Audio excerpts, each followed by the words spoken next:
The Embassy of Morocco in South Africa decided to share this podcast because we believe that relevant and accurate information should be provided to each and everyone, so to understand the roots, the dynamics, and the prospects of this regional dispute, which is exclusively dealt with within the UN Security Council. The Sahara issue is not for Morocco a mere item on the agenda of the UN Security Council. It rather represents a historical injustice done to Morocco in the recovery of its territorial integrity. It is indeed a matter linked to the dignity and sovereignty of the Moroccan people. Many misconceptions persist regarding this issue. Outdated ideologies, political manipulation, and irrelevant concepts often mislead public opinions. We believe that these messages need to be tackled and addressed seriously, since their first intention is to enshrine false allegations and blatant untruths. It is important to understand the real dynamics on the ground, since the separatist movement of the Polisario has recently shown to the world its violent nature by threatening to breach the ceasefire in place since 1991 and calling for an open war. The Polisario armed militias are not showing any will or commitment to move forward in the UN-led political process to which Morocco remains fully committed.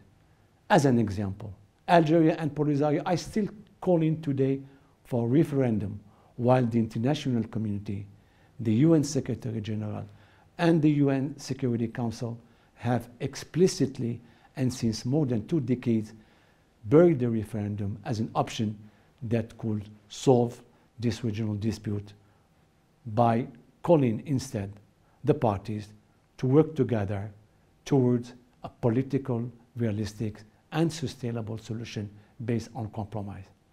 I hope that this following podcast that we are sharing with you will help you to get a brighter understanding of what is really going on the time where many countries have opened consulates in Laayoune and Dakhla in the Moroccan Sahara, and the USA has just recognized Morocco's sovereignty over the entire Saharan territory through a proclamation from the President of the United States of America.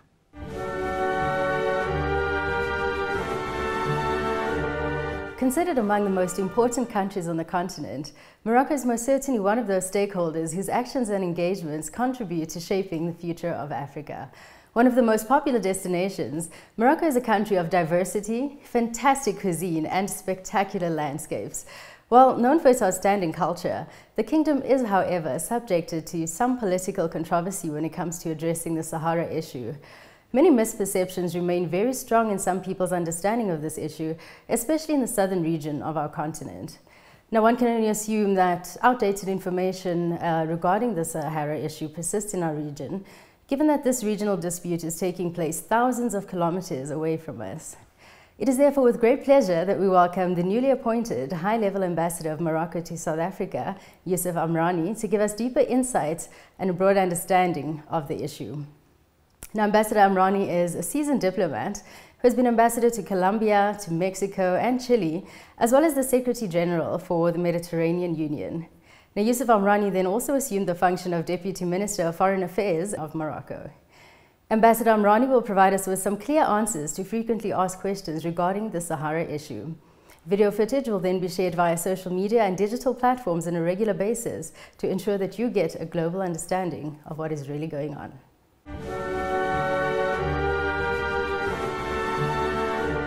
Sahara is often referred to as Africa's last colony.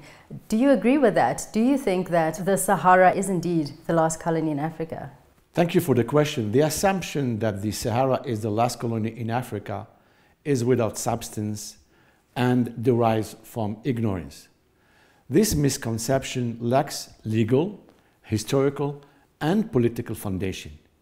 It is completely at odds with the reality as established at the United Nations that exclusively deals with this regional dispute. Let's not forget that at the legal level, there are around 70 resolutions of the UN Security Council and 120 reports of the UN Secretary General on this dispute. None of them ever referred to Morocco as an occupying power, nor do they refer to the Sahara as a colony or an occupied territory. The systematic reference to the so-called occupation is totally inaccurate and represents a political and an ideological opinion with no legal basis. Let's be clear. From a historical perspective, prior to the colonial era, the Sahara has always been a part of Morocco. Several bilateral treaties signed in the 18th and in the 19th centuries attest to this reality. The International Court of Justice recognized unanimously on October 1975 the existence of bonds of allegiance between the kings of Morocco and the tribes living in the territory. For more than 12 centuries, Morocco was a fully sovereign and independent nation prior to its occupation by different European powers, namely France at the center of Morocco, Spain at the north and the south, and Tangier, which was an international zone. So Morocco itself was colonized, and it of course remained a colony until 1956. Could you take me through the decolonization process of Morocco and how that was undertaken? Well, the decolonization process was exceptional and achieved gradually through negotiations that led to the independence of Morocco in 1956. It is to be recalled that in June 1962, Morocco addressed an official request to the UN Decolonization Committee calling on Spain to start peaceful negotiations over the remaining territories of Sidi Ifni and the Sahara. No other country objected to the Moroccan claim, and this was before the creation of the separatist armed group of Polisario.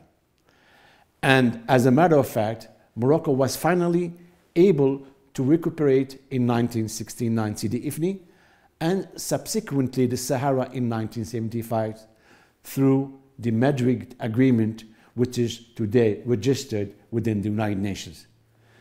The retrocession of these territories to Morocco was the result of negotiations with Spain that are well documented and that fully dismiss the myth of the last colony in Africa.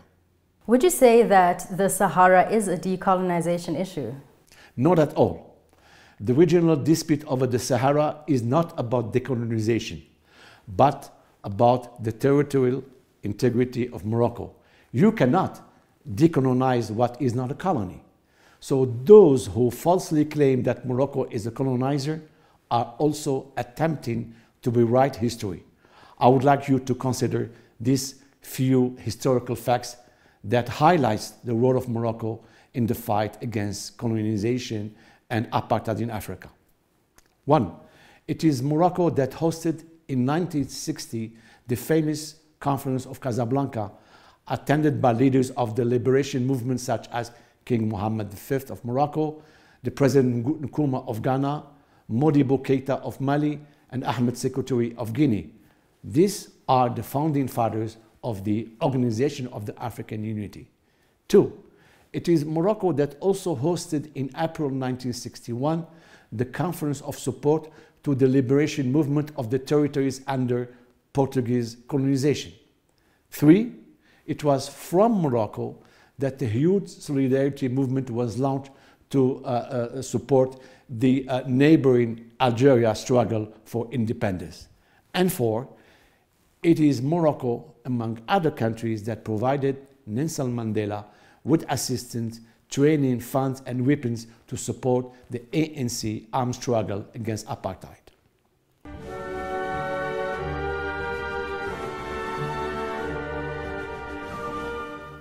Now, there are some allegations about Morocco looting natural resources. What are your views on these allegations? Thank you. Morocco is not exploiting natural resources in the Sahara. Facts and figures speak to the contrary. For every $1 extracted from the region, the central government of Morocco has reinvested 7. The Sahara region is not phosphate rich, not fertile for agriculture. It contains only 1.6% of Morocco's known phosphate reserve, and its fertile land for agriculture represents only 1.2%. So Moroccan total capacities for the past decades, the economic and social development of the Sahara has been a priority for Morocco. Our major objective being to boost local economies, consolidate social cohesion, and fight poverty. The resulting benefits of this approach are today outstanding. The region has experienced real economic progress. Elected bodies in the southern provinces of the Moroccan Sahara have the total capacity and ability to manage and budget democratically their respective affairs. In this regard, increased powers were granted through our constitution and national laws to the regions, especially in the management of local natural resources and investment projects, aiming to achieve prosperity and equitable benefit. And at the heart of the new model of development that today is implemented in the southern provinces are the respect and promotion of basic human rights, including economic, social, and cultural rights. Let me be clear. The main aim of the policy conducted in the region is to provide direct benefits to the inhabitants of the southern province of Morocco. And in line with this policy, the European Union, one of our major partners, approved in 2019 the revision of 2 EU-Morocco trade agreements related to agriculture and fisheries. And it is important to note that the last regional elections in the southern provinces, which were monitored by international observers and confirmed as free and fair, witnessed the highest voter turnout nationally, 79%. All these efforts and results highlight that local democracy is in action.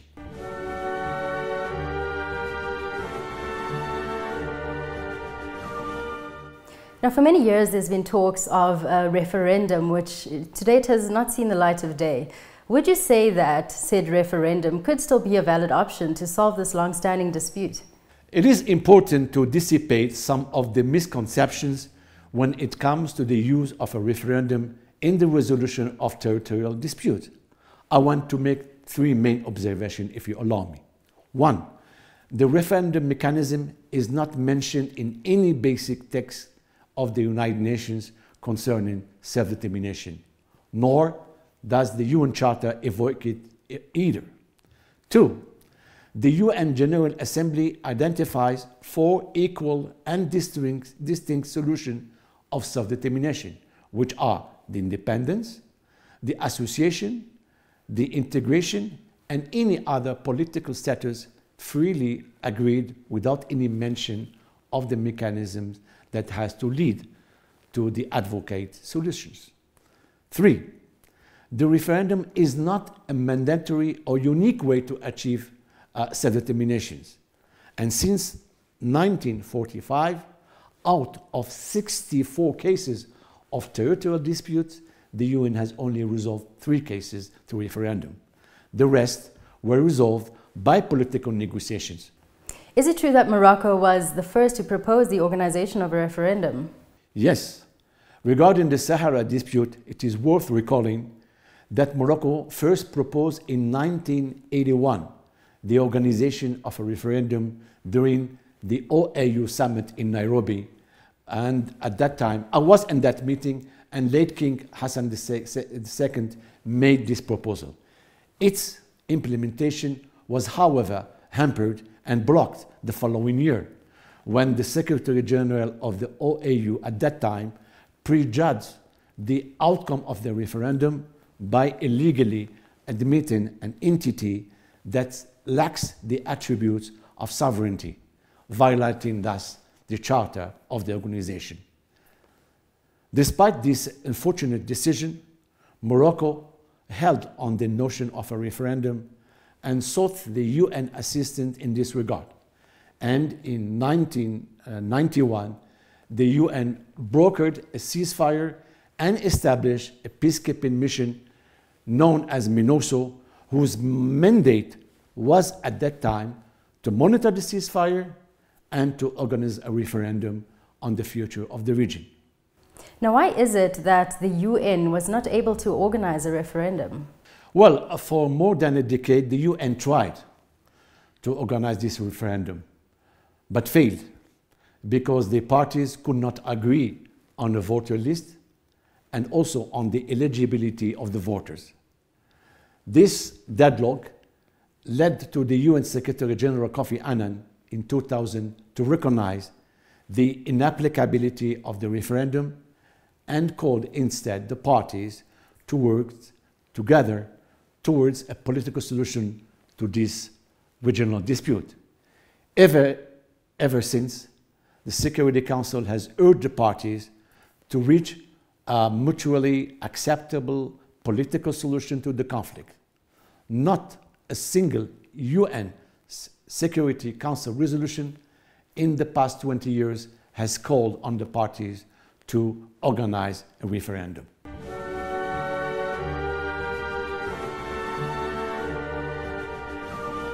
Now, Ambassador, we could talk all day long about what the long-standing issues are, what could have been done, what should have been done, but perhaps it would be a more productive use of our time to channel our energies towards solutions. So what would you say is the way forward to solve the Sahara issue? Well, following the assessment of the inapplicability of a referendum by Kofi Annan 20 years ago, the UN Security Council has been calling parties to reach a political solution to this regional dispute. And subsequent resolution dropped any explicit reference to the referendum. In response of numerous calls of African countries and the UN, Morocco presented to the UN in 2007 the Moroccan initiative for negotiating an autonomy statute for the Sahara region as compromise that could facilitate the opening of negotiation for this just, durable, and peaceful political solution. This plan provides broad outlines of an autonomy arrangement for the Sahara and the Moroccan sovereignty, including a description of areas of local and shared powers for the region with the central government.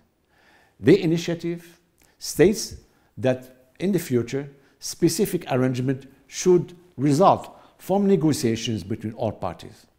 Now, I'm glad that you've already touched on the autonomy plan. Could you please just elaborate a bit more on what that is? Yes, the autonomy plan is a win-win solution and represents a realistic and pragmatic way forward to ending this long-standing regional dispute. This proposal, and I want to insist on this, brings hope for a better future for the entire population of the region, ends the separation, and promotes reconciliation. It is consistent with international law and the UN Charter. It also respects the right of self-determination and the resolution of the Security Council on this matter. It is to be recalled that this Moroccan autonomy plan was endorsed by an overwhelming majority of African and international countries and remains the only proposal on the table. So since 2000, 7. All the 16 UN Security Council resolutions have begged and supported this Moroccan approach by highlighting the preeminence of the autonomy plan. And also, it is to be recalled that after the presentation of the Moroccan autonomy plan, Mr. Peter van Vansum, who was the UN Secretary General Personal Envoy, issued a frank assessment in 2008 to the Security Council that an independent state in the Sahara is not an attainable goal, and urged the Security Council to pursue the only realistic compromise political solution to the conflict, autonomy under Moroccan sovereignty. Now, what are the fundamentals of the ongoing UN dynamic? Well, this dynamic has been comforted by many UN Security Council resolutions. In its resolution 2494 of October 2019, the UN Security Council reaffirmed the parameters of the political solution and welcomed this positive momentum in the political process. The Security Council highlighted 5 elements. The first one is that the Geneva Roundtables meeting, which brought along Morocco, Algeria, Mauritania, and the Polisario, is the only framework to reaching a political solution. 2, the mandate of this process is very clear, namely to achieve a realistic, a practicable, and enduring political solution on compromise. 3, Algeria should engage and commit seriously in this process as a party to this regional dispute. 4, the preeminence of the Moroccan Autonomy Initiative, which is qualified serious and credible, was highlighted. 5, the urgent need to register the Tindoufkhan population. And finally, in order to ensure a successful outcome, the Security Council calls all the participants to the roundtable process to remain engaged in a spirit of realism and compromise to reach a political solution.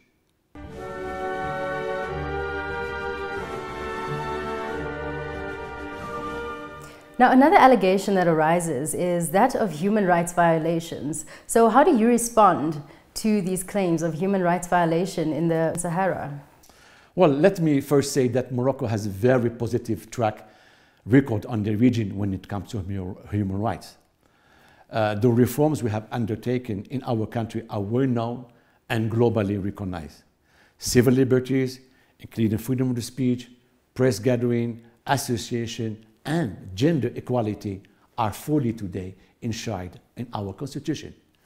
Important measures, actions, and reforms have been initiated in order to guarantee the respect of human rights in various fields of civil, political, economical, social, and cultural life. The UN Human Rights Committee has ranked Morocco among the top 5 countries successfully implementing UN recommendations on the protection of human rights. And we are in South Africa, the former United Nations High Commissioner for Refugees, South African Navi Pillay, confirmed that Morocco is setting up high standards through its constitution and laws. It is therefore completely unfounded that Morocco is abusing human rights. We are at the forefront of international human rights, consolidating the rule of law, independence of the judiciary, freedom of press, and strengthening human rights on the entire Moroccan territory with no exception. So would you then say that Morocco is complying with international human rights standards? Yes, Morocco has issued a standing invitation to all special reporters of the Human Rights Council to visit Morocco and its Saharan provinces. We have hosted, with no restriction, 12 of such special procedures, attended by journalists, experts, activists, and other concerned stakeholders. Morocco has nothing to hide, and we have no complexes or taboos regarding human rights issues. It is today in our DNA, in our culture. We have strengthened our instruments through the National Human Rights Council, the CNDH, with enlarged investigation and monitoring powers.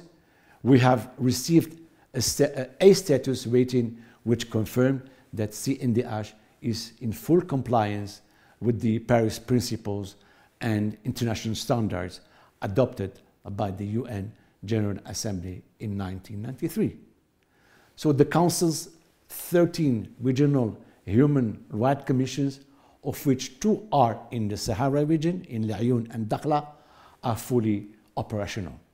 The UN Security Council praised the work of these 2 regional commissions.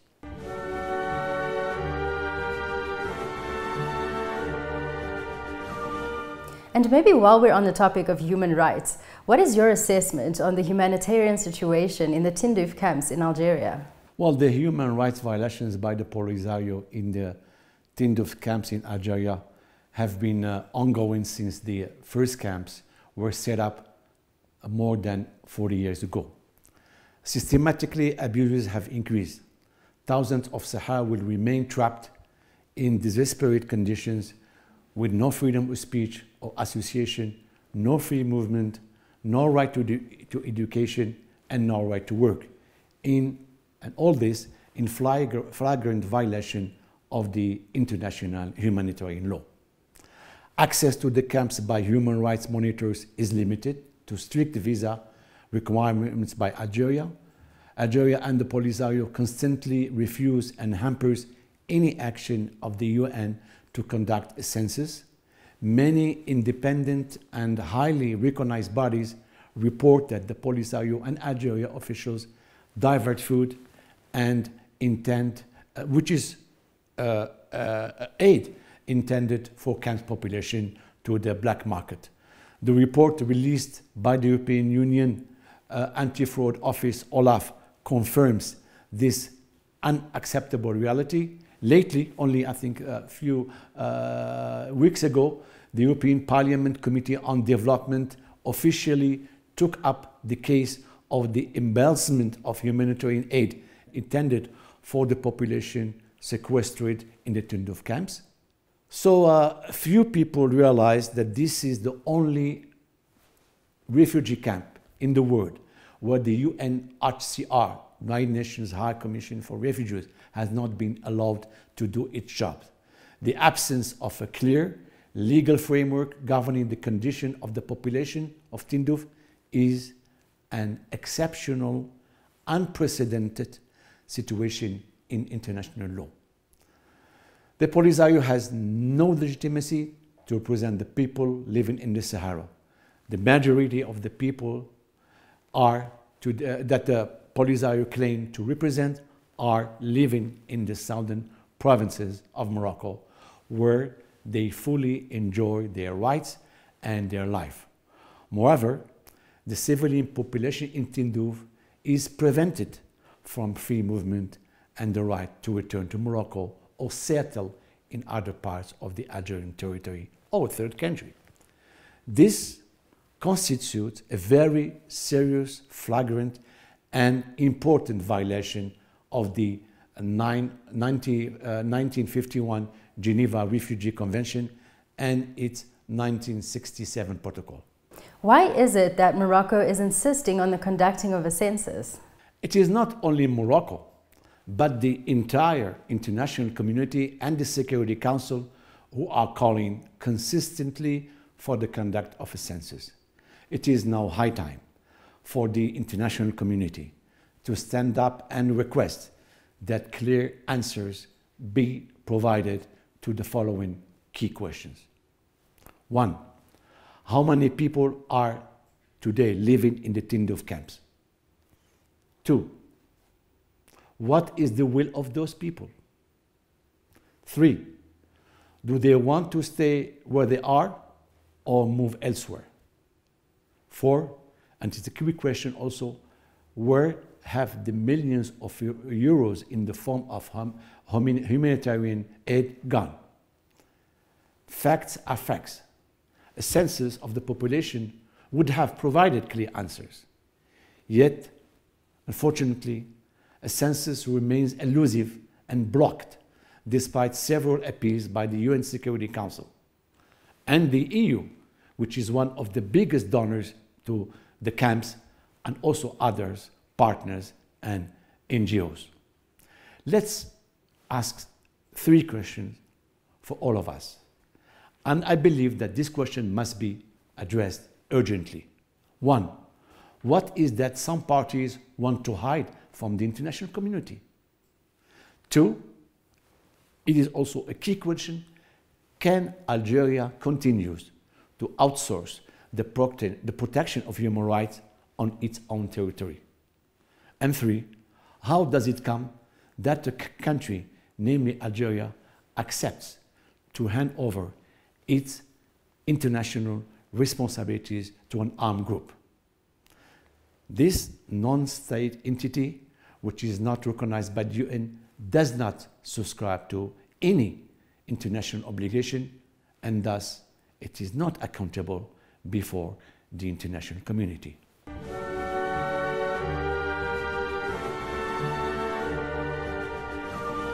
Now, Morocco left the OAU, as it were, back then. So what motivated Morocco's subsequent return to the now AU? Morocco is a founding member of the African Union. The spirit of Pan-Africanism has always been in our DNA and at the heart of our foreign policy. From the Casablanca Conference in 1960 to our reintegration into the African Union in 2017, this spirit has never faded nor lost its significance or substance. Africa is at the heart of the Moroccan identity because we are not only African by geography, but also by history, human, economic, and religious ties. The objective, and thank you for the question, of our return is to join efforts with our brothers and sisters in the African Union to promote progress and development in the continent. Our efforts are in line with today's clearly defined priority within the continent, which is building up strong economies, combating inequalities and social disparities, and promoting regional integration and inclusive growth. It is this ambition that is at the very heart of the vision carried by His Majesty King Mohammed VI for an African continent that resolutely moves forward in order to achieve our common ambition of an audacious, secure, prosperous, and peaceful Africa. Perhaps you could shed some light on why that decision was taken to leave the OAU. Well, Morocco left the organization of the African Union in November 1984 because the charter of the institution had been violated by accepting an entity which lacks attributes of sovereignty, and this action was prejudging the result of the referendum. But even after leaving the OAU, we remained very close to our African friends and allies. All of them were urging Morocco to return and regain its natural and legitimate seat within the African family. So the return of Morocco to the African Union is therefore a strong commitment in favor of South-South cooperation and a win-win partnership.